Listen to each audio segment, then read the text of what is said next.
पुण्याम्भोजविकासाय पापध्वान्तक्षयाय च श्रीमानाविरभूद्भूमौ रामानुजदिवाकरः श्रीमानाविरभूद्भूमौ రామానుజదివాకరః. శ్రీ శ్వేతవరాహకల్ప అధినాయకుడైనటువంటి వరాహస్వామి పాదార విందాల చింత అఖిలాండకోటి బ్రహ్మాండ నాయకుడు కలియుగ ప్రత్యక్ష దైవము అయినటువంటి శ్రీనివాసుని పాద పద్మాల వద్ద తిరుప్పావైజీయర్ అని పేరుగాంచినటువంటి భగవద్ రామానుజుల పరంపరా ప్రాప్తమైనటువంటి శ్రీ శ్రీ శ్రీ పరమహంస పరివ్రాజకాచార్యవర్యులు ఉభయ వేదాంత ప్రవర్తకాచార్యులు అయినటువంటి తిరుమల శ్రీపదజీయంగార్ల పవిత్ర మఠ ప్రాంగణంలో భాగవత ఆచార్యుల అనుగ్రహంతో తిరుమల తిరుపతి దేవస్థానములు శ్రీ వెంకటేశ్వర భక్తి ఛానల్ వారి సౌజన్యంతో ధనుర్మాస ఉత్సవ కార్యక్రమంలో నేటికి మనం 28వ పాశురంలోకి ప్రవేశించాం. ప్రతిరోజు మాదిరిగానే భగవద్ రామానుజుల వైభవాన్ని తెలుసుకుని కార్యక్రమంలోకి ప్రవేశిద్దాం. నారాయణం త్రిజగతః ప్రకృతిర్నిమిత్తం న్యాయాగమై నిర్ణయ సహకారిణంచ కర్తారమాహురపరే ప్రకృతేర్విభిన్నం కింతైరశేష నిగమాంచల వంచకైర్నః. శ్రీ వాధూల వీరరాఘవాచార్య స్వామి వారు అనుగ్రహించినటువంటి రామానుజ అతిమానుషస్తవంలోని 48వ శ్లోకం ఇది. భగవద్ రామానుజుల వారు శ్రీభాష్య రచన చేసేటప్పుడు మనకు నిమిత్త కారణం, సహకారి కారణం అని చెప్పి ఒక 3 రకాల కారణాలు ఉంటాయి. ఆ కారణ రూపంలో శ్రీమన్నారాయణుణ్ణే తెలియజేశారు అని ఒక వైభవాన్ని తెలియజేస్తారు. ఇదంతా కొంత శాస్త్ర సంబంధమైనటువంటి చర్చ కాబట్టి ఇంత గొప్పగా శాస్త్ర చర్చ చేసినటువంటి వారు ఎవరూ లేరయ్యా అని చెప్పి భగవద్ రామానుజుల వైభవాన్ని తెలియజేస్తారు ఆధూల వీరరాఘవాచార్య స్వామి వారు. మరి అలాంటి భగవద్ రామానుజుల పరంపరకు సంబంధించినటువంటి మహనీయులు ఇక్కడ వేంచేసి ఉన్నారు. వారికి నా మనఃపూర్వక దండ ప్రణామాలు సమర్పించుకుంటూ కార్యక్రమాన్ని ప్రారంభించవలసిందిగా ప్రార్థిస్తున్నాను. ఆదిద్దరులా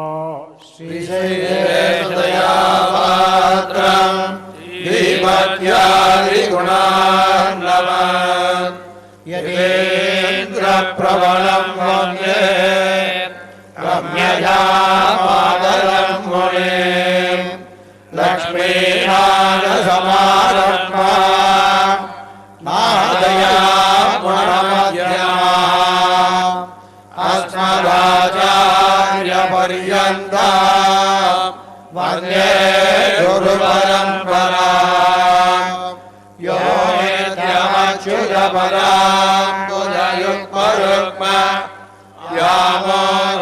వ్యామోహజస్తరితరాణి తృణాయ మేనే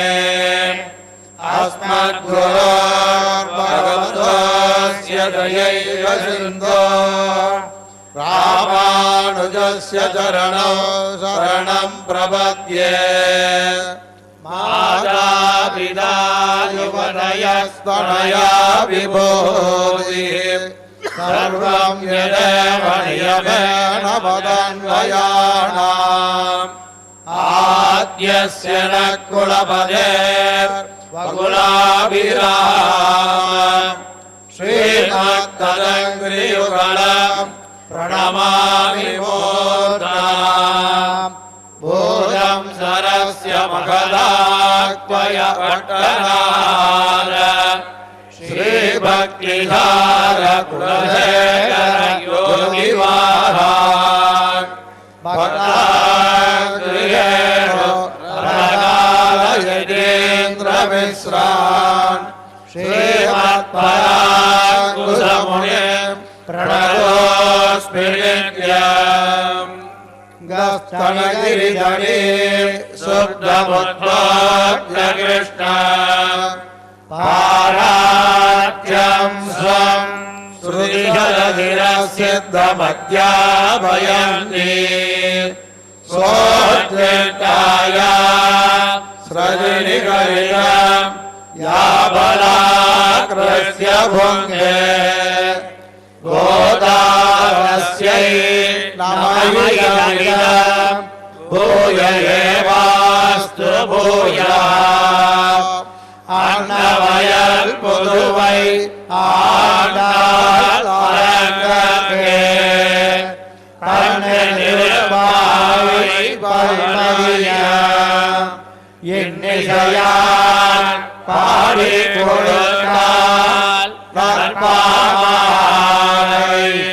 பூமாலை சூடி கொடுத்தாலை சொல்லு சூடி கொடுத்த சுடர் கொடியே தொல்பாவை பாடி அருளவல்ல பல்வளையாய் நாளினே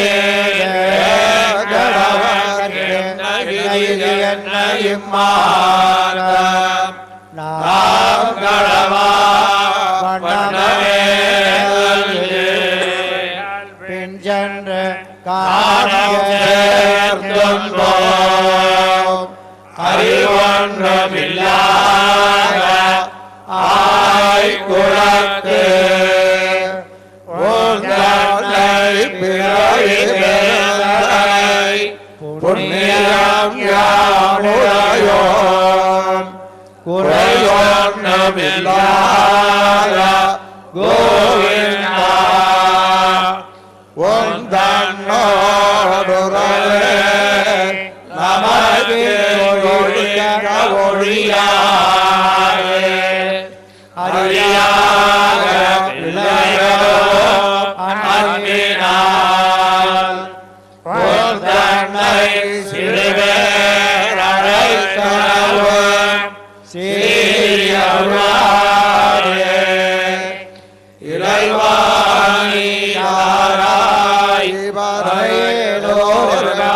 வரையிலோர்காய் பிறந்த ஊர் கோவிந்தன் வாழ்வோர் சோதி மணிமாடம் தோன்றுமோ நீதியார் நல்ல பக்தர் வாழுவோர் நான் மறைகள் ஓடுவோர் வில்லிபோர்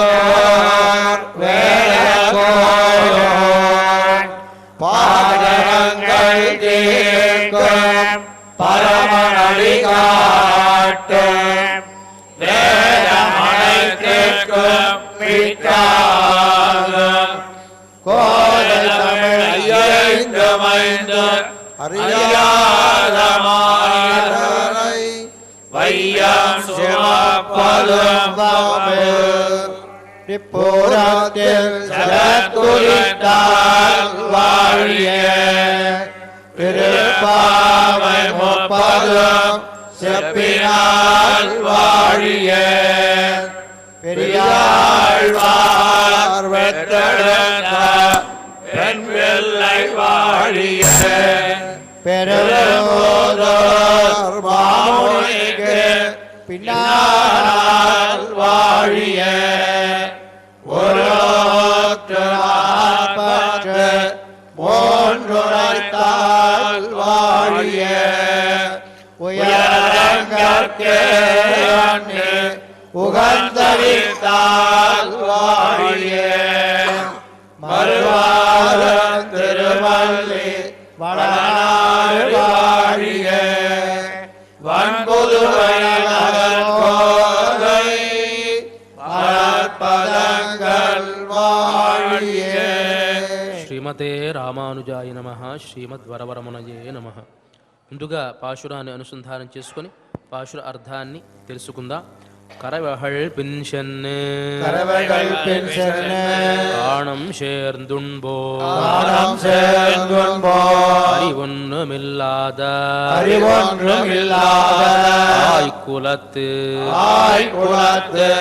தன்னை பிறவி பெருந்தனை புண்ணியும் யாமுடையோ குறைவொன்றுமில்லாத கோவிந்தா கோவிந்தா உந்தன்னோடுறவே நமக்கிங்கொழிக்க ஒழியாது ஒழியாது நமக்கெங்கொழிக்க ஒழியாது அறியாத பிள்ளைகளோ அறியாத பிள்ளைகளோ அன்பினால் தன்னை சிறு பேரழைத்தனவும் உந்தன்னை சிறுபேரழைத்தனவும் சீரியருளாதே சீரியருளாதே இறைவாணி தாராய் இறைவாணி தாராய் ஏலோரெம்பாவாய் ஏலோரெம்பாவாய் ఆండాళ్ త్రివడిహళే శరణం. ప్రియ భగవద్బంధువులారా, ఇంచుమించు గోదా అమ్మ చేసేటువంటి వ్రత సమాప్తి అయినట్టే నిన్నటి పాశురంతో చూసుకుంటే. వ్యావహారికంగా కూడాను ఈ తిరుప్పావి వ్రతం చేసేటువంటి వాళ్ళు కొంతమంది ఏం చేస్తారు అంటే నెయ్యున్నోం పాలున్నోం అని అన్నారు కాబట్టి నేతిని పాలని కూడాను ఈ ధనుర్మాసంలో విడిచిపెట్టేటువంటి వాళ్ళు కొంతమంది ఉంటారు. వాళ్ళు నిన్నటి నుంచి కూడాను దాన్ని స్వీకరించడం జరుగుతుంది. కొంతమంది ఆచారం అనమాట. అందరూ దాన్ని పాటిస్తారా లేదా అనేటువంటిది వేరే విషయం. కానీ నిన్న కూడార వెల్లుం షీర్ గోవింద అనేటువంటి ఆ పాశురంలో వ్రత సమాప్తి అయిన తరువాత మేము ఆభరణాలు ధరించాలి, తర్వాత నువ్వు ధరించినటువంటి ఆ పట్టు పీతాంబరాలు మాకు కూడా ధరింపజేయాలి, అదేవిధముగా అకార వడిసెల్ అనేటువంటి ప్రసాదాన్ని భుజించాలి అని చెప్పారు కదా. దానిని ఆధారంగా చేసుకుని వ్రత సమాప్తి చేసినట్టే అని మనం భావించాలి. అనేకమైనటువంటి ఆభరణాలు షూడహమే తోల్వళయే తోడేశ విప్పూవే పాడహమే ఎన్ననయ పల్హలను యామణి ఓం అని చెప్పి నిన్నటి భాషల్లో చెప్పినట్టుగా ఇక్కడ చూడండి, గోదా అమ్మవారు అనేకమైనటువంటి ఆభరణాలు చక్కగా ధరించి ఉన్నారు. ఆ వక్షస్థలంలో రంగనాథస్వామి యొక్క పతకము, తిరుమాంగల్యము, చక్కటి వైభవమైనటువంటి ఆభరణాలన్నీ కూడా ధరించి వ్రత సమాప్తి ఆమె కూడా చేసేశారు. వెంకటేశ్వర స్వామి కూడా చక్కగా అన్ని ఆభరణాలు, మంచి కొత్త నూతనమైనటువంటి కిరీటము, చక్కగా కొత్త కొత్త శంఖచక్రాలు, గోదాదేవి చేతిలో చిన్న చిలుక చూడండి ఎంత సౌందర్యంగా ఉందో ఆ చిలుక కూడా. అలా వ్రత సమాప్తి చేయడం అంటే వాళ్ళ ఉద్దేశం ఏమిటి అంటే షూడహమే తోల్వళయే తోడే శవిప్పూవే అని అంటే గాజులు, తర్వాత భుజకీర్తులు ఇవన్నీ అడగడానికి కారణం ఏమిటి? సహజంగా స్త్రీలు ఎన్ని ఆభరణాలు ధరించినా ఒక్క ఆభరణానికి మించింది లేదుట. ఏమిటి ఆ ఆభరణం అంటే మాంగల్యము. పరమాత్మను ఈ వ్రతం ఆచరించడానికి కారణం ఏమిటి అంటే నందగోప కుమారం మే పతిమ్మేకురు తే నమః అని కదా వీళ్ళు ప్రార్థించి, నందగోప సుతందేవి పతిమ్మేకురు తే నమః అని కదా వీళ్ళు ఆ కాత్యాయని వ్రతాన్ని చేసింది. నందగోప కుమారుడైనటువంటి కృష్ణుణ్ణి మాకు భర్తగా ఇవ్వవలసింది అని వ్రతం చేశారు. కాబట్టి మరి అనేకమైన ఆభరణాలు మాకు అలంకరింపజేయాలి అని అంటే ఆ ఆభరణాలతో మాంగళ్యాన్ని కూడా మాకు అలంకరింపజేయాలి అని ఒక అర్థము. ఇంకో అంతరార్థం ఏమిటి అంటే మాకు మోక్షాన్ని ప్రసాదించవలసింది అని ఒక అర్థము. ఈ జీవుడు ఈ శరీరాన్ని విడిచిపెట్టి వైకుంఠానికి వెళ్ళినప్పుడు అనేకమైన దేవతలంతా కూడా ఎదురుగా వచ్చి ఆహ్వానం పలుకుతారు అని, తద్వారా ఈ అమానవుడు అనేటువంటి ఒక దేవత ఈ జీవుణ్ణి స్పృశించినంత మాత్రం చేతనే ఈ శరీరం అంటే ఏదైతే ఈ జీవుడికి ఉండేటువంటి సూక్ష్మ శరీరం పోయి పంచ ఉపనిషణ్మయమైనటువంటి శరీరం వస్తుంది అని, తర్వాత ఆ శరీరానికి విరజా నదిలో స్నానం చేయించిన తర్వాత అనేకమైన ఆభరణాలు అంటే మనం ఈ భూలోకంలో కనీ విని ఎరుగని ఆభరణాలన్నీ కూడాను ఆ ముక్త పురుషుడికి అలంకరింపజేస్తారు అని, వారు మేళ తాళాలతో తీసుకుని వెళుతూ ఉంటే గరుత్మంతుడు ఒక రథాన్ని తీసుకుని వచ్చి ఆ రథంలో ఈ ముక్త పురుషుణ్ణి ఉంచి అక్కడి నుంచి స్వామి దగ్గరికి తీసుకుని వెళతాడు అని చెప్పి అర్చిరాది మార్గంలో చాలా విశేషంగా ఈ జీవుడు ఈ శరీరాన్ని విడిచిపెట్టిన తర్వాత ముక్తి పొందేటువంటి పురుషుడు ఏ ఏ లోకాలకు వెళతాడు, ఏ ఏ లోకాలలో ఉండేటువంటి దేవతలు ఏ ఏ విధంగా ఇతనికి సన్మానం చేస్తారంటే ఆ దేవతలంతా ఎదురు చూస్తూ ఉంటారట. నిజంగా ఎంత అదృష్టవంతుడో కదా, ఇలాంటి భూలోకంలో అవతరించి చాలా చిన్నదైనటువంటి స్వర్గమో లేకపోతే ఏ చిన్న చిన్న లోకాలో కోరుకోకుండా ముక్తి కావాలి అని కోరుకొని ఈ లోకాన్ని విడిచిపెట్టి వెళుతూ ఉన్నాడు కదా, కాబట్టి ఎంత మహానుభావుడో కదా అని చెప్పి ఆయా లోకాలలో ఉండేటువంటి దేవతలంతా కూడాను ఈ జీవుడికి సన్మానం చేస్తే ఈ సన్మానం అంతా తీసుకుని అతను వైకుంఠానికి వెళ్ళి ఆ పరమాత్మని పొందుతాడు అనేటువంటిది మనకు అర్చిరాది అనేటువంటి అర్చిరాది గమనంలో ఆ గ్రంథం ద్వారా మనకు తెలుస్తుంది. ఈ గోపికలు కూడా మాకు అలాంటి వైభవం కావాలి, ఆ మోక్షం అనేటువంటిది పదవి మాకు కావాలి అని అడుగుతూ చెప్పారు కదా. అదన్ పిన్నే పాల్షోరు మూడ నెయ్యిపెయ్దు ముழங்கை వెడివారా. ఆ పరమాత్మ యొక్క శరీరాన్ని చూస్తే ఆయన కూడా చిక్కి శల్యమయ్యాట. ఎందువల్ల అంటే ఈ గోపికలంతా కూడాను పాలు నెయ్యి మేము భుజించము అని అన్నారు కాబట్టి, భక్తులు గనక ఆహారం తీసుకోని పక్షంలో పరమాత్మ కూడా ఆహారం తీసుకోడండి. అంటే అది మనలాంటి భక్తులు కాదు. ఎవరైతే మహానుభావులైనటువంటి వారు ఉంటారో వారు ఒకరోజు ఉపవాసం చేస్తే ఆయన కూడా కటిక ఉపవాసాన్ని చేస్తాడు పరమాత్మ కూడా. అలా వాడు ఎప్పుడైతే ఈ నెయ్యి పాలు స్పృశించలేదో ఈ పరమాత్మ కూడా తీసుకోవడం మానివేశాడు. ఆయన సౌందర్యానికి తక్కువ ఏర్పడుతోంది అని గమనించినటువంటి ఈ గోపికలంతా వ్రత సమాప్తి మనం కూడా చేసేద్దాం, కృష్ణుణ్ణి చూసాము కదా, కాబట్టి మనం అంతా అనుభవిక వేద్యమైనటువంటి ఈ పాయస అన్నాన్ని మనం గ్రహిద్దాము. దీన్ని సంప్రదాయంలో అక్కారవడిసెల్ అని అంటారు. దీని గురించి మనం నిన్నటి శ్లోకంలో కూడా చెప్పుకున్నాం. ఏమిటంటే గోదాదేవి తిరుమాలిరుంశోలై అనేటువంటి స్వామికి ఒక మొక్కుకుందనమాట. ఓ స్వామి, நாறு நரும்பொயில் சூய் மாலிரும் சோலை நம்பிக்கு நான் 100 தடாவில் வெண்ணெய் வாய் நேர்ந்து பராபி வைத்தேன் 100 தடா நிறைந்த அக்கார வடிசில் சொன்னேன் ஏறு திருவுடையான் ఇన్ను வந்து ఇవై కొళ్ళుంగోలో అని.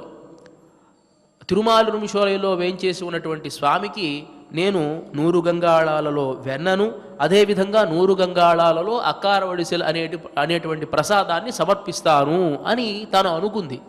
కానీ అది నెరవేర్చడానికి అవకాశం లేదు. తాను శ్రీరంగ క్షేత్రానికి వెళ్ళింది, వివాహమై వస్తుంది అనుకుంటారు కానీ ఎవరైనా కానీ ఆమె వెంటనే ఆ రంగనాథుల్లో ఐక్యం అయిపోయింది అనమాట. మరి ఆ మొక్కును చెల్లించుకోలేదు కదా. తర్వాత కాలంలో జన్మించినటువంటి భగవద్ రామానుజులు ఈ పాశురాన్ని అనుసంధానం చేసుకుంటూ తిరుమాలిరుంశోలైలో ఉన్నటువంటి స్వామిని సేవించారట. అరే గోదాదేవి ఈ మొక్కు తాను అనుకున్నది కదా, దాన్ని నెరవేర్చలేదు కాబట్టి మనం నెరవేరుద్దాం.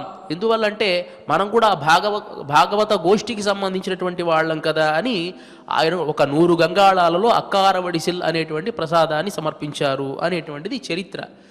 తర్వాత ఆ అక్కార వడిసెల్ ప్రసాదాన్ని సమర్పించినటువంటి తర్వాత ఆయన అక్కడి నుంచి శ్రీవిల్లిపుత్తూరుకు వెళ్ళి శ్రీవిల్లిపుత్తూరులో ఉండేటువంటి ఆ గోదా అమ్మవారి దగ్గర ఈ విధంగా తాను చేసినటువంటి కైంకర్యాన్ని విన్నవించారట. అమ్మ, ఇలా నేను మీరు చెప్పినటువంటి కార్యాన్ని నెరవేర్చాను అని అనడం వల్ల ఆమె కోయిలన్నానే, నాకు నువ్వు సోదరుడి లాంటి వాడివయ్యా.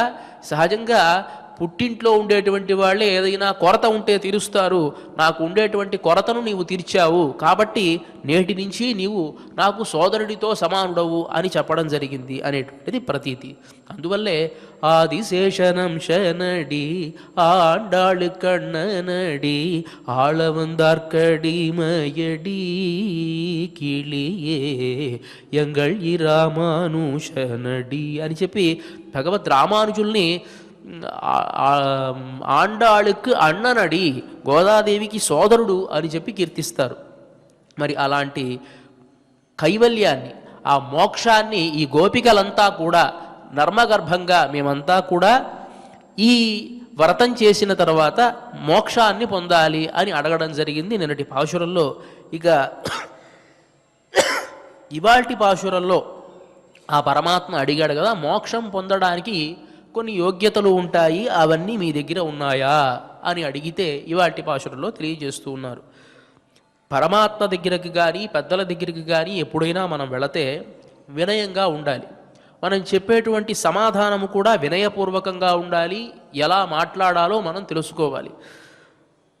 మీరు చాలా గొప్ప పని చేశారండి అని కనుక పెద్దవాళ్ళు ఒక మాట అంటే, అయ్యయ్యో నిజంగా నేను చేయలేదండి, మీలాంటి పెద్దల నియమనం వల్ల ఆ పని చేశానే తప్ప నిజంగా నా బుద్ధికి అది తోస్తుందా అని చెప్పాలే తప్ప నిజంగా ఆ సమయంలో నాకు స్ఫురించిందండి, నేను చెప్పగలిగానండి, ఇలాంటి మాటలు పెద్దల దగ్గర మాట్లాడకూడదు.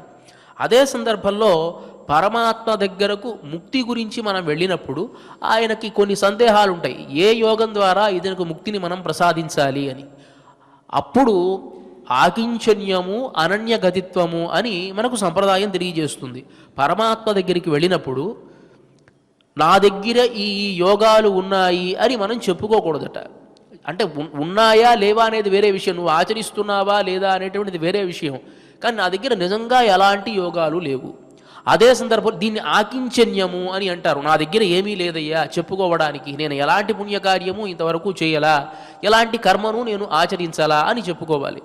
అనన్యగతిత్వము, నన్నేం చేస్తావు, నన్నేం చేయమంటావు, అట్లా అయితే నేనేం చేయలేను పో అంటాడు ఆయన. అప్పుడు అనన్యగతిత్వము, నువ్వు తప్ప నాకెవరున్నారు, నాకు ఈ లోకంలో నువ్వు తప్ప చెప్పుకోవడానికి కానీ రక్షించడానికి కానీ వేరే ఎవరు కూడా లేని వాడిని అయ్యా, అది అనన్యగతిత్వము అని అంటాం. అంటే వేరు గతి లేనటువంటి వాడను అని చెప్పుకోవాలట పరమాత్మ దగ్గర.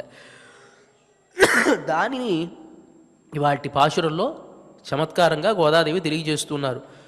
కరయవహళ్ పిన్చెన్ను కాడం షేర్దుంబో, మీకు ఏదైనా యోగ్యతలు ఉన్నాయేమో చూస్తానమ్మా. పరమాత్మ చాలా చమత్కారంగా అడిగాడు, మీరు కర్మయోగాన్ని అనుష్ఠించారా, జ్ఞానయోగాన్ని అనుష్ఠించారా, లేకపోతే భక్తి యోగాన్ని అనుష్ఠించారో చెప్పండి, దాని ప్రకారం మోక్షాన్ని ఇస్తాను అని అన్నాడు ఆయన. అది తెలివిగా వేసే ప్రశ్న అన్నమాట. అప్పుడు మేము కర్మయోగాన్ని ఈ విధంగా ఆచరించాము అని సమాధానం చెప్పారనుకోండి, సరే ఆచరించారు కదా, ఆ యోగమే మీకు మోక్షాన్ని ఇస్తుంది, నా దగ్గరికి ఎందుకు వస్తారని చెప్పొచ్చు అనమాట. కానీ వీళ్ళు ఆయన కంటే 2 ఆకులు ఎక్కువ చదివిన వాళ్ళు కదా, మా దగ్గర ఎలాంటి యోగాలు లేవు అనే చెబుతున్నారు ఈ పాశురంలో. అంటే పరమాత్మ దగ్గర ఇది నేను ఆచరిస్తున్నానని చెప్పకూడదు కదా. సరే, కరయవహళ్ పిన్చెన్ను కాడం షేర్దుంబోం, ఓ స్వామి మేము ఏ యోగాన్ని ఆచరించగలము, ఏ యోగాన్ని కూడా మేము ఆచరించలేము. మా దైనందిక జీవితంలో ఏదైనా యోగం ఉన్నదేమో నువ్వే చూసుకో, ఒకవేళ ఉన్నది అంటే దాన్ని ఆధారంగా చేసుకుని ఇస్తావో ఎలా, అది నీ ఇచ్చ. మేము చెబుతున్నాము, మేము మా ఉదయం నుంచి మేము చేసేటువంటి కార్యక్రమాన్ని చెబుతున్నాను. కరయవహళ్ పిన్చెన్ను కాడం షేర్దు ఉన్బోం, వేకోజామునే బయలుదేరి మేము ఆ గోవులను ఆ గేదెలను, దీని కరయవహళ్ అని అంటాం అనమాట, గోవులు గేదెలు మేకలు, వీటి వెనకాల వెళుతూ ఉంటాం. వెళ్ళి కాడం షేర్ందు అడవులకు వెళుతూ, కరయవహళ్ పిన్చెన్ను ఆ గేదెలు వాటి వెనకాల వెళ్ళేటువంటి వాళ్ళం. ఆ అడవుల్లో ఏ మార్గంలో ఎటువైపు వెళితే ఏ మార్గం వస్తుందో కూడా మాకు తెలియదు, అవి వెళుతూ ఉంటే దాన్ని అనుసరించి వెళ్ళేటువంటి వాళ్ళం. కనీసం దానికి ఉండేటువంటి పాటి జ్ఞానం కూడా మాకు లేదు. ఎక్కడ వెళితే మేత దొరుకుతుందో గోవుల కన్నా తెలుస్తుంది, కానీ మాకు అది కూడా తెలియదు. అవి పోతూ ఉంటే అడవుల్లో పడి మేము కూడా దాని వెనకాల పోతూ ఉంటాం.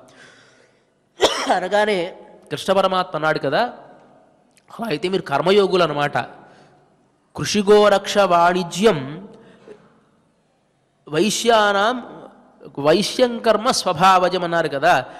శరీర యాత్రాభిచతే న ప్రసిద్ధేద కర్మణ కృషిగోరక్ష వాణిజ్యం వైశ్యంకర్మ స్వభావజం. కర్మయోగము అనేటువంటిది ప్రతివాడు చేస్తూనే ఉంటాడు. ఉదయం లేస్తే పడుకోబోయేంత వరకు కూడా మనం ఆచరించేది కర్మే, కానీ అది యోగంగా మనం భావించడల్లా. కర్మయోగం ఎప్పుడు అవుతుంది అంటే మనం ఆచరించే కర్మను మనం భగవత్పరంగా చేసినప్పుడు అది యోగం అవుతుంది. పొద్దున్న లేస్తే ఎవరు పని చేయట్లా, పొద్దున్నే మనం కళ్ళు తెరుస్తాం, అది ఒక పని. కళ్ళు తెరిచిన తర్వాత మనం పళ్ళు తోముకుంటాం, అది ఒక పని. పళ్ళు సరి స్నానం చేస్తాం, అది ఒక పని. స్నానం చేసిన తర్వాత మనం మిగతా ఏవైతే వేరే వేరే పనులు ఉంటాయి అది చేస్తాం, అది ఒక పని. ఇదంతా కర్మే కదా. ఇది యోగం ఎప్పుడవుతుంది అని అంటే మనం దాన్ని యోగంగా భావించినప్పుడు, పరమాత్మకు మనం సేవ చేసినప్పుడు అది యోగంగా మారుతుంది. మామూలుగా చేసేటువంటిది కర్మ ఎవడు చేయట్లా. నహి కశ్చిత్ క్షణమపి జాతు తిష్టత్యకర్మకృత్ అంటాడు కృష్ణ పరమాత్మ. ఈ లోకంలో పుట్టినటువంటి ఏ జీవి కూడా, మనిషిని వదిలేయండి, ఏ జీవి కూడా కర్మ చేయకుండా లేదు కదా. ప్రతి జీవి పొద్దున్న లేస్తే దానికి ఆహారం కోసం చేసేది కర్మే కదా. కానీ దానికి ఆ జ్ఞానం లేదు, మనకు ఆ జ్ఞానం ఉన్నది. కాబట్టి కర్మ చేయనటువంటి వాడు ఎవడూ లేదు. నియతం కురు కర్మత్వం కర్మజ్యాయో హ్యకర్మణ శరీర యాత్రాభిచతే న ప్రసిద్ధేద కర్మణ అని అన్నారు. కాబట్టి మీరు ఈ గోవుల వెంట వెళుతున్నారు అంటే మీరు చాలా గొప్పవాళ్ళు, గోవులను సంరక్షిస్తూ ఉన్నారు. గోవు ఎంత గొప్పదో తెలుసా మీకు? ఈ గోవు వల్ల దిలీప మహారాజు సంతానాన్ని పొందాడు. వశిష్ఠుడి దగ్గర ఉండేటువంటి నందిని ధేనుకి సేవ చేసి దిలీప మహారాజు, సంతానం లేనటువంటి దిలీప మహారాజు సంతానాన్ని పొందాడు. సరే, దిలీప మహారాజు పుత్రుడైనటువంటి రఘు మహారాజు ఒకానొక సందర్భంలో తన తండ్రి అయినటువంటి దిలీప మహారాజు చేసేటువంటి 100వ అశ్వమేధ యాగం నిలిచిపోయింది. ఎందువల్ల? యాగ పశువుని ఇంద్రుడు అపహరించుకుని పోతూ ఉన్నట్ట. ఆ సందర్భంలో ఆయన ఏం చేశాడు అంటే, యాగ పశువు ఎవరు అపహరించుకుని వెళుతున్నారో చూడాలి అంటే అది సాక్షాత్తు అపహరించుకుని వెళ్ళేటువంటి వాడు ఇంద్రుడు. కనిపించకుండా తీసుకుని వెళ్ళిపోతూ ఉంటే వశిష్ఠ మహర్షి అనుమతి తీసుకొని ఆయన అనుమతితో నందినీధేనువు యొక్క మూత్రాన్ని అంటే గోమూత్రాన్ని తదంగ నిష్యంద జలేన లోచనే ప్రముజ్య పుణ్యేన పురస్కృత సత అతీంద్రియేష్వప్యుపపన్న దర్శనో బభూవ భావేషు దిలీపనందన అని అంటాడు రఘువంశ మహాకావ్యంలో. 100వ యాగం ఏ విధంగా అయినా సరే ఆపాలి అనేటువంటిది ఇంద్రుడి యొక్క ఉద్దేశం. ఎందువల్ల అంటే 100వ యాగం గనక చేసినట్లయితే దిలీప మహారాజు ఇంద్రుడితో సమానుడవుతాడు. ఆ యాగాన్ని ఆపేయాలి అని చెప్పి ఆయన యాగ పశువుని అట్లా అపహరించాడు. వెంటనే ఈ దిలీప మహారాజు కుమారుడైనటువంటి రఘువు ఆ యాగ పశువు సంరక్షణం చేస్తూ ఉన్నాడు. కనపడకుండా పోయింది ఆ యాగ పశువు. దాన్ని చూడాలి అనేటువంటి ఉద్దేశంతో ఆ నందినీదేవుని ప్రార్థించి ఆ గోమూత్రాన్ని కళ్ళకు రాచుకున్నట్ట. వెంటనే మనుషులకు కనపడనటువంటి దృశ్యాలు కూడా తద్వారా తనకు కనిపించిందట ఆ రఘు మహారాజుకి. ఏంటి? అతీంద్రియేష్వప్యుపపన్న దర్శనో బభూవ భావేషు దిలీపనందన. ఇంద్రుడు తమ యజ్ఞ పశువుని తీసుకుని వెళ్ళడం కళ్ళారా చూశాడు రఘు మహారాజు. సరే, తర్వాత యుద్ధాన్ని చేశాడు. యుద్ధం చేయకుండానే సరే దేవేంద్రుడు కాస్త మీ నాన్నగారు యాగం కూడా చేయాల్సినటువంటి అవసరం లేదు, అది చేయకుండానే 100వ యాగాన్ని చేసినటువంటి ఫలితాన్ని నేను ఇస్తున్నాను అని చెప్పి ఇచ్చేశాడు ఇంద్రుడు. అది గోవు యొక్క వైభవం. అంతేకాదు, ఈ గోవుని ఆధారంగా చేసుకునే విశ్వామిత్రుడు, రాజుగా ఉండేటువంటి విశ్వామిత్రుడు తాను బ్రహ్మర్షి అయ్యాడు. ఎందువల్ల? వశిష్ఠుడితో పోరాడి. ఈ గోవు యొక్క వైభవం అంతా ఇంతా చెప్పడం కుదరదండి. ఈ గోవు యొక్క వైభవాన్ని ఆనుశాసనిక పర్వంలో భీష్ముడు గోమాహాత్మ్యాన్ని అంతటినీ కూడాను ధర్మరాజుకు చెప్పడం మనం చూస్తాం ఆనుశాసనిక పర్వంలో. ఆ సందర్భంలో గోవు యొక్క వైభవాన్ని చెప్తాడు. గోవు ఎవరితో సమానము, గోవుకు సాటి ఏదీ కూడా లేదు అని అంటాడు. దానికి ఒక కథ చెబుతాడు. ఏమిటి అంటే, చ్యవన మహర్షి అనేటువంటి ఒక గొప్ప మహర్షి భృగు వంశంలో జన్మించినటువంటి వాడు. ఆయన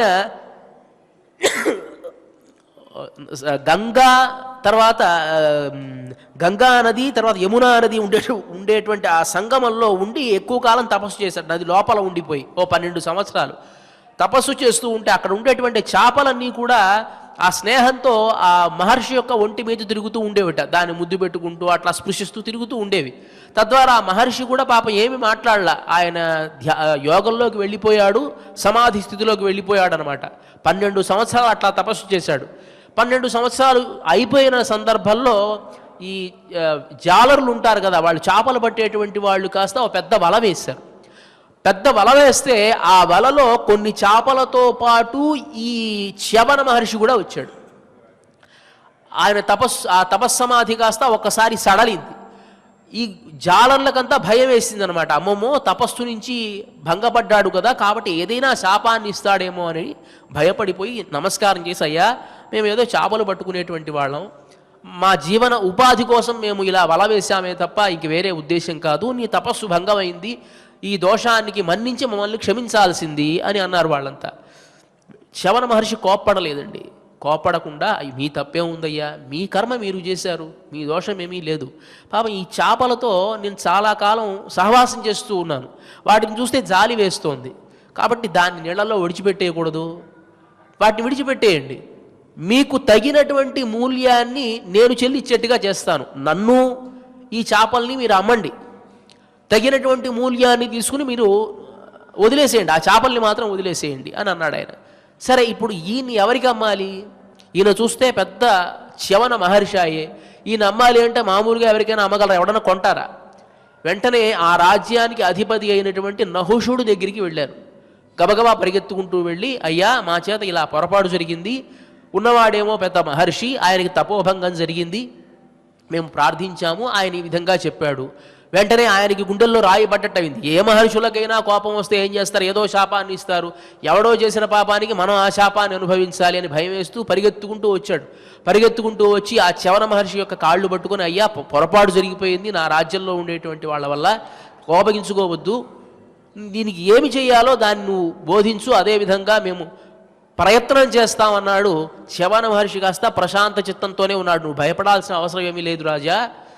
వాళ్ళకి తగినటువంటి మూల్యాన్ని ఇచ్చేయి. ఎందువల్లంటే పాపం వాళ్ళు కష్టపడి శ్రమపడి కదా వాళ్ళు చేపలు పట్టింది. ఆ సమయాన్ని వృధా క్షణశః కణశశ్చైవ విద్యామర్థంచ చాదయేత్. నువ్వు సమయాన్ని వృధా చేస్తున్నావంటే దానివల్ల విద్య అయినా రావాలి, లేకపోతే డబ్బైనా రావాలి. ఇది పెద్దవాళ్ళు చెప్పినటువంటి మాట అండి. ఊరికినే పోచుకోలు మాటలు చెప్పేది కాదు. డబ్బన్నా రావాలి, లేకపోతే విద్య అయినా రావాలి. ఏదో రెండిట్లో ఏదో ఒకటి జరగాలి.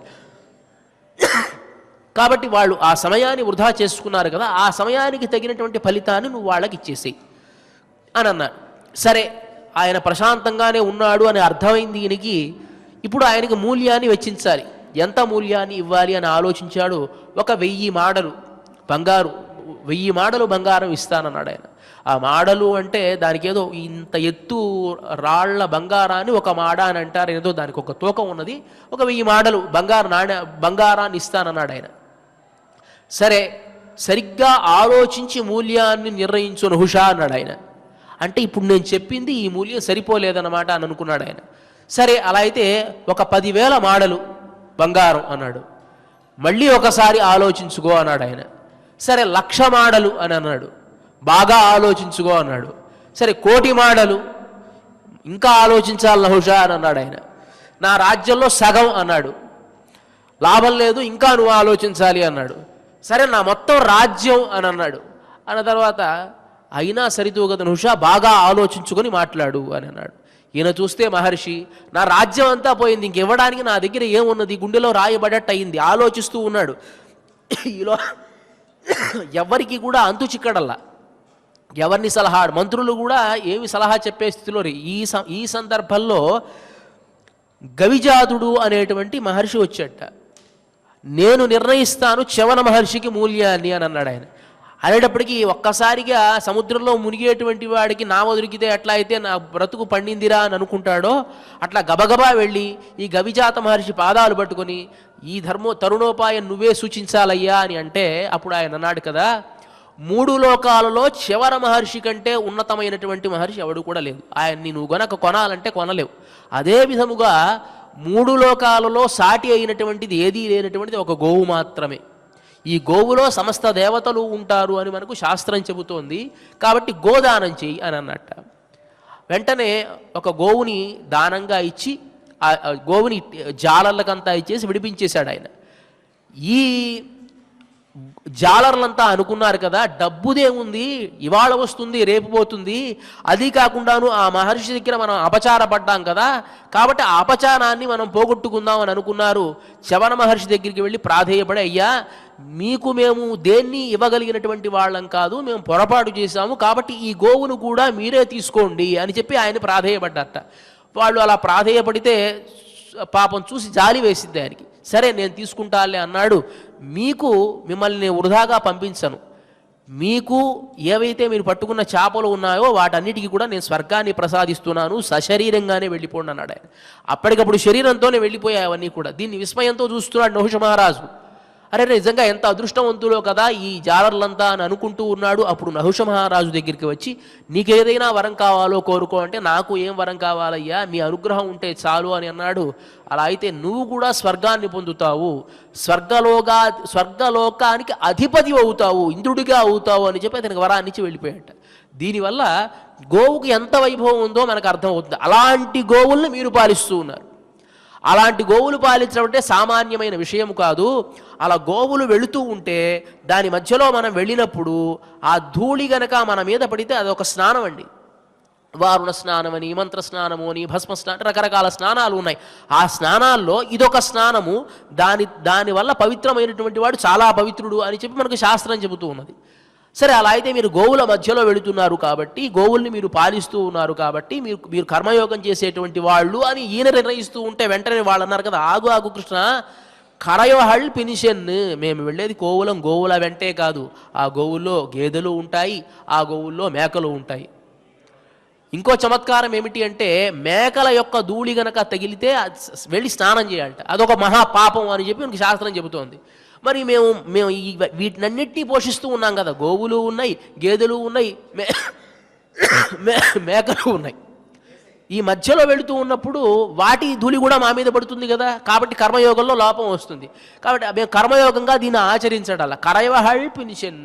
కాబట్టి ఆ గోవులు గేదెలు మేకల వెనకాల వెళ్ళేటువంటి వాళ్ళం, కాబట్టి కర్మయోగానికి మేము యోగ్యులమైనటువంటి వాళ్ళం కాము. సరే, అక్కడికి అయిపోయింది. కరయవహళ్ పినిషన్ కాణం షేర్ంద్ ఉణ్బోం. సరే, మీరు ఎక్కడికి వెళ్తారు? కాణం, అడవులకు వెళ్తాము. అడవులకు వెళ్ళడం అంటే మామూలు అయినటువంటి విషయమా? తపస్సంపన్నులైనటువంటి వాళ్ళే అడవులకు వెళతారు. ఎందరో మహనీయులు ఉండి ఉంటారు, వాళ్ళందరి దర్శనం కూడా మీకు అయి ఉంటుంది. కాబట్టి మీకు కర్మయోగం ఉన్నట్టే ఒక రకంగా. అలా తిరుగుతూ ఉన్నారంటే తీర్థయాత్రలో అడవులకు సందర్శనం వెళ్ళడం కూడా ఒక యాత్రే, కాబట్టి ఇది ఒక కర్మయోగమే అన్నాడు ఆయన. లేదు లేదు, మేము తిరిగేటువంటి అడవులు మామూలుగా ఈ పులులు సింహాలు ఇవి తిరిగేటువంటి అడవులే తప్ప మునులు ఉండేటువంటి అడవులు కావయ్యా. సరే, అక్కడికి వెళ్ళి మీరు ఏం చేస్తారు అన్నాడు. ఉణ్బోం, తింటాం. అలా అయితే తినడం కూడా ఒక యోగమే. తినడం కూడా ఒక యోగమే అండి. ఎలా తినాలి, ఎప్పుడు తినాలి, ఎంత తినాలి, ఏ విధంగా తినాలి అనేది ఒక శాస్త్రం.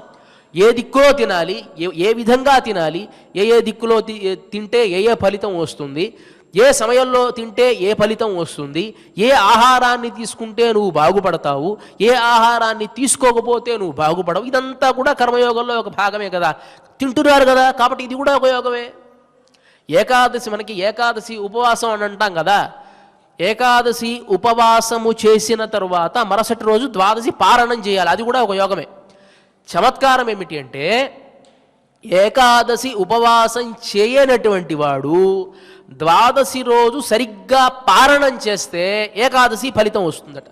ఇది శాస్త్రం చెబుతుంది. ఏకాదశి ఉపవాసం అంటే చేయొద్దనిగా దీని ఉద్దేశం, చక్కగా చేయండి. ఎవరైతే ఏకాదశి ఉపవాసం చేస్తున్నారో, చేయనటువంటి వాళ్ళు ద్వాదశి ఘడియలు ముందే ఆ పారణం చేస్తే ఏకాదశి ఫలితం వస్తుంది. అంటే తింటే దానివల్ల ఒక యోగాన్ని ఆచరించినట్టే కదా. అంటే ప్రతిదానికి ఒక శాస్త్రం. ఈ విధంగా ఈ ఆహారాలు తినాలి, సాత్వికమైనటువంటి ఆహారాలు తినాలి, తామసమైనటువంటి ఆహారాలు తినకూడదు అని శాస్త్రం ఉంది కదా. కాబట్టి మీరు కర్మయోగం ఆచరిస్తూ ఉన్నట్టంటే ఉణ్బోం. ఎలా తింటామో తెలుసా? మేము నడుచుకుంటూ వెళతాం. ఎక్కడ మాకు ఆకలి వేస్తే అక్కడ పొట్లా విప్పుతాము, తినేస్తూ ఉంటాం. నడుచుకుంటూ తింటామా, పరిగెత్తుతూ తింటామా, దానికి ఒక శాస్త్రం లేదు, పాడు లేదు. కాబట్టి ఏ విధంగా కర్మయోగం ఆచరించామని అంటావు? తినడానికే పుట్టిన వాళ్ళలాగా అవేమో మేత వేస్తూ ఉంటే మేము అన్నం తింటూ ఉంటాం. వాటికి మాకు తేడా ఏమీ లేదయ్యా. కాబట్టి కర్మయోగం ఆచరించామని ఎట్లా నిర్ణయిస్తావు? కాబట్టి కర్మయోగులం మేము కాము. అయిపోయింది. ఇక వీళ్ళకి జ్ఞానం ఏదైనా ఉందా అని అంటే అంటున్నారు, అరివన్నమిల్లాద ఆయుక్కులత్. అరివన్నమిల్లాద, ఎలాంటి జ్ఞానము లేనటువంటి. ఒక మంచి మంచి కుటుంబాల్లో కనుక జన్మిస్తే సరే, చదువుకోకపోయినా కొంతకాలం తర్వాత కొంతకాలమైనా పెద్దవాళ్ళు చెప్పేటువంటి మాటల్లో ఏదో విని కొంత జ్ఞానం రావచ్చుగాక. మేము పుట్టినటువంటిది ఎక్కడా గోకులలో జన్మించాం. మాకు ఎవరితో సాహచర్యం ఉన్నది? గోవులతో సాహచర్యం ఉన్నది, గోపబాలకులతో సాహచర్యం ఉన్నది. అవి ఎట్లా ఉంటాయి? మూగ ప్రాణులు, వాటికి జ్ఞానం ఉండదు, మాకు జ్ఞానం ఉండదు. మరి జ్ఞానయోగం అంటే ఏమిటి? శ్రద్ధావాన్ లభతే జ్ఞానం తత్పరః సంయతేంద్రియ జ్ఞానం లబ్ధా పరాంశాంతిం అచిరేణాధిగచ్చతి అని కదా. జ్ఞానయోగాన్ని ఆచరించేటువంటి వాడు ప్రశాంత మనస్కుడై ఉంటాడు, తద్వారా తన ఇంద్రియాలన్నీ తనకు వశమవుతాయి అని కదా. మాకు అలాంటి యోగ్యత కూడా లేనటువంటి వాళ్ళం మేము. అది పుట్టడానికి కూడా అవకాశం లేనటువంటి వాళ్ళం. పోనీ ఆ యోగం జ్ఞానం పుడుతుందా అని అనుకుంటే అలాంటి జ్ఞానం పుట్టేటువంటి అవకాశం కూడా లేనటువంటి వాళ్ళం. అంటే వెంటనే ఆయన అన్నాడు, సరే కర్మయోగము లేదు, జ్ఞానయోగము. భక్తి ఉందా అంటే భక్తి లేనే లేదు. జ్ఞానమే లేకపోతే భక్తిష్ట జ్ఞాన విశేషయేవా అని కదా. జ్ఞానం ఉంటే జ్ఞానం నుంచి భక్తి పుడుతుంది. తల్లే లేకపోతే పిల్లవాడు ఎట్లా పుడతారు? కాబట్టి అది కూడా కుదరదు. సరే, మీకు ఎవరైనా గురువులు ఉన్నారా? మా గురువులు ఎవరుంటారండి? గురువులు అనేటువంటి వాళ్ళు ఎవరు కూడా లేరు మాకు. మా గురువులు చెప్పాం కదా, వేటిని అనుసరించి మేము వెళతామో అవే మాకు గురువులు, ఆ గేదెలు ఇవే అని. ఆయుక్కులత్ అంటే ఆ కులంలో జన్మించినటువంటి వెంటనే ఆయన అంట కదా, ఈ కులం ఆ కులం అని చెప్పకండమ్మా. ఏ కులంలో ఉన్నా ఆచార్య అనుగ్రహం కలుగుతుంది. మనకు శబరి అనేటువంటి ఒక మహామహిమాన్వితురాలు ఉన్నది. ఆమె చక్కగా మతంగ మహర్షి ఆశ్రమంలో ఉండి సాక్షాత్తు రామచంద్రమూర్తికి సేవ చేసుకుని, ఎలాంటి సేవ? రామచంద్రమూర్తికి సేవ చేయాలంటే మామూలు విషయమా? రామచంద్రమూర్తి మనస్సులో అనుకున్నట్ట, శబరి వచ్చినప్పటి నుంచి మా గురువు గారు అలాంటి వారు, మా గురువు గారు చాలా గొప్పవారు, మా గురువు గారు మించిన వాళ్ళు ఈ ప్రపంచంలో లేరు, మా గురువు గారు చేసినటువంటి సేవ ఇలాంటిది, మా గురువు గారు ఇప్పుడే ఆరాధన చేసిన మా గురువు గారు ఎన్నో సంవత్సరాల క్రితం వాడినటువంటి పూలు ఇప్పటికీ కూడా కనీసం వాడిపోకుండా ఉన్నాయి అంటే మా గురువు గారి యొక్క తపఃప్రభావము. మాట్లాడితే గురువు గారు అంటుంది. ఆయనకి అసూయ వేసిందట. ఎంత అసూయ అంటే ఇంత సౌందర్యవంతుణ్ణి పరమాత్మనే అనేటువంటి నన్ను ఎదురుగా పెట్టుకొని ఈవిడ గురువుగారు అని స్తోత్రం చేస్తోంది అంటే అది గురువు యొక్క గొప్పతనం. నువ్వు పరమాత్మని చూడాల్సినటువంటి అవసరం కూడా లేదు. సద్గురువు గనక నువ్వు ఆశ్రయిస్తే నువ్వు పరమాత్మని చూడాల్సిన అవసరం లేదు, ఆయనే వెతుక్కుంటూ వస్తాడు. అది మనకు రామాయణంలో తెలియజేసేటువంటి గొప్ప విషయం అండి. గురువు యొక్క అనుగ్రహం ఉంటే పరమాత్మ తన్నే వెతుక్కుంటూ వస్తాడు. మధురకవి ఆళ్వార్లు అంటారు, తిరితందాహినుం దేవపిరానుడై కరియహోల తిరువురు కాన్బన్నాన్ ప్రియవన్ కురుహూర్ నహర్ నంబిక్ ఆళ్ ఉరియనాయ్ అడియేన్ పెత్తనన్మయ్య. ఏ రోజు కూడాను నేను స్వామిని స్తోత్రం చేసిందే లేదు. తిరితందాహినుం దేవపిరానుడై కరియహోల తిరువురు కాన్బన్నాన్. అయినప్పటికీ కూడాను ఆ స్వామి ఎదురుగా వచ్చి నా కంటి ముందు నన్ను చూడవయ్యా అని అంటూనే ఉన్నాడు. ఇదంతా ఎందువల్ల వచ్చింది ఈ గొప్పతనము అంటే కేవలం నమ్మాళ్వార్లైనటువంటి మా ఆచార్యులు మాత్రమే నేను స్తోత్రం చేయడం వల్ల అని అంటారు ఆయన. అదే విధముగా ఈ శబరికి ఏమీ జ్ఞానం లేనటువంటి శబరి కులంలో జన్మించినటువంటిది, ఆటవిక జాతి అయినటువంటి స్త్రీ మతంగా మహర్షిని ఆశ్రయించింది, ఆయన ఆశ్రమంలోనే శుశ్రూష చేస్తూ ఉన్నది. అలాంటి స్త్రీకి సాక్షాత్తు రామచంద్రుడే ఆవిడ దగ్గరికి వచ్చారు తప్ప ఆవిడ వెళ్ళాల. చూడండి ఎంత గొప్ప విషయమో. ఆవిడ దగ్గరికి ఆయన నడుచుకుంటూ వచ్చాడు. ఈవిడేమో గురువు గారిని స్తోత్రం చేస్తూ ఆయనకే అసూయ వేసిందట. ఇంత సౌందర్యమైనటువంటి వాడిని నన్ను ఎదురుగా పెట్టుకుని గురుగారు ఉంటుంది, నిజంగా ఎంతో గొప్ప విషయం, ఈవిడ ఎంత అదృష్టవంతురాలు అని చెప్పి, అమ్మా నువ్వు ఆచరించి ఆవిడందట నీకోసమే వేచి కూర్చున్నానయ్యా నేను, మా గురువులంతా కూడా మోక్షాన్ని పొంది వెళ్ళిపోయారు, వాళ్ళంతా మరి నువ్వెందుకు మోక్షం పొంది, వాళ్ళంతా నాకు ఒక పని పెట్టి వెళ్ళారయ్యా నీకు సేవ చేయమని, కాబట్టి ఉన్నా నేను, లేకపోతే వెళ్ళిపోయేది అని హాయిగా నీకోసం ఎదురు చూస్తూ ఉన్నా నేను, నువ్వు వచ్చావు కదా ఇక వెళ్ళిపోతా నేను కూడా అందావిడ. సరే ఆ విధముగా కులాన్ని బట్టిగా అరివన్నమిల్లాద ఆయుక్కుల అలాంటి కులంలో మేము జన్మించావయ్యా అంటే కులం బట్టి కాదమ్మా, జ్ఞానం లేదు, సరే వదిలేసింది. ఉందన్నై పిరవి పెరుందనై పుణ్యం యాముడయో. మరి మీరు చేసుకున్న పుణ్యం ఏదైనా ఉందా అంటే మేము ఎలాంటి పుణ్యాన్ని ఆర్జించాలా, కానీ పుణ్యమే మమ్మల్ని వెతుక్కుంటూ వచ్చింది. ఎలాంటి పుణ్యము అంటే పాలు పెరుగు వెన్న నెయ్యి ఇదంతా ఇచ్చి మేము పోషించేటువంటి ఒక పుణ్యం ఉంది. అరివన్నమిల్లాద ఆయుక్కులత్ ఉందన్నై పిరవి పెరుందనై పుణ్యం యాముడయో కురైవన్నమిల్లాద గోవింద. ఎలాంటి తక్కువ ధనము లేనటువంటి ఓ గోవింద, ఉందన్నోడురవేల్ నమక్ ఇంగొయిక్క ఒయ్యాదు. మాకు నీకు ఉండేటువంటి సంబంధం ఎవరి వల్ల ఎడబాటు లేకుండా ఉండేటువంటిది, విచ్ఛిత్తి లేనటువంటిది. కాబట్టి ఉందన్నోడు ఉరవేల్ నమక్ ఇంగొయిక్క ఒయ్యాదు అరియాద పిళ్ళహళోం అన్వినాల్. నువ్వు ప్రేమతో అరియాద పిళ్ళహళోం అన్వినాల్ శిరుపేర్ అழைత్తనவும் షీరి అరుళాదే. చిన్న చిన్న మాటలతో నిన్ను పిలవడం వల్ల కోపగించుకోకుండా ఇరైవా నీ తారాయ్ పరై. కాబట్టి ఆ పరై అనేటువంటి ఆ పరత్వాన్ని మాకు ఇవ్వవలసింది అని చెప్పి ఇవాటి పాశురంలో గోదామ ప్రార్థించింది. మరిన్ని విశేషాలు మనం రేపటి రోజున తెలుసుకుందాం. ఇక ఇవాటి ఈ కార్యక్రమంలో చిట్ట చివరి అంశం అయినటువంటిది ఆండాళ్ అనుగ్రహంతో శ్రీమతి తెలిగిచర్ల కందాడి సీతమ్మ గారు తెలిగించినటువంటి తిరుప్పావై, దానిలోని వాళ్ళ కరవహళ్ అనేటువంటి ఆ పాశురానికి పరమపురుష గోవింద అనేటువంటి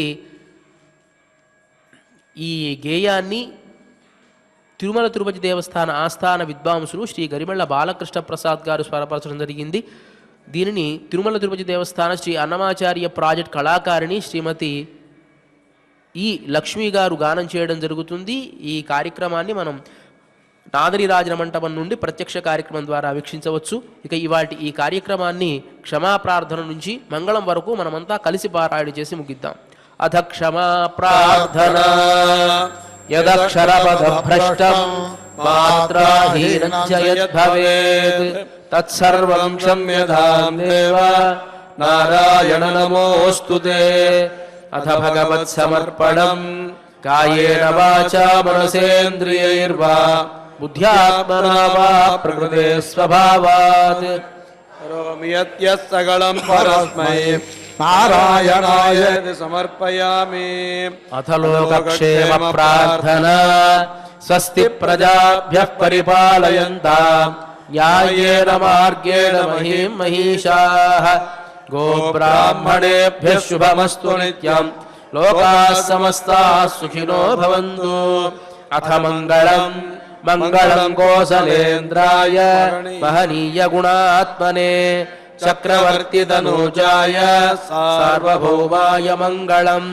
అస్తు గోపాల బాలాయ నిత్యాయ పరమాత్మనే భక్తవాత్సల్య నిధయే నిత్యభోగ్యాయ మంగళం. శ్రీమత్యై విష్ణు చిత్తార్య మనోనందన హేతవే నందనందన సుందర్యై గోదాయై నిత్యమంగళం. శ్రియకాంతాయ కళ్యాణ నిధయే నిధయేర్థినాం. శ్రీవేంకట నివాసాయ శ్రీనివాసాయ మంగళం.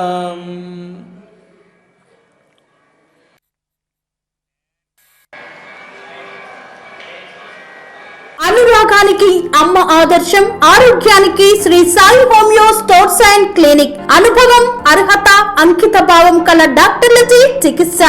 అన్ని రకాల ఆరోగ్య సమస్యలకు నమ్మకమైన ఎంపిక Shri Sai homeo stores and clinic. Diabetes, కీళ్ల నొప్పులు, సయాటికా, వెన్నుముక సమస్యలు, థైరాయిడ్, నిద్రలేమి, మానసిక సమస్యలు, ఋతు సమస్యలు, అన్ని రకాల దీర్ఘకాలిక వ్యాధులకు ప్రత్యేక హోమియో వైద్యం. అందరికీ అందుబాటులో అంతర్జాతీయ హోమియో వైద్యం Sri Sai homeo stores and clinic. మీ ఆరోగ్య సమస్య ఏదైనా ఇప్పుడు పరిష్కారం సాధ్యం. సైడ్ ఎఫెక్ట్ లేని వైద్యంతో సంపూర్ణ ఆరోగ్యం కొరకు సంప్రదించండి Sri Sai homeo clinic and stores, Bhavani Nagar, Ambedkar Nagar road, old Alwal, Secunderabad. సంప్రదించాల్సిన ఫోన్ నంబర్స్ 9000751751 మరియు 9000422525.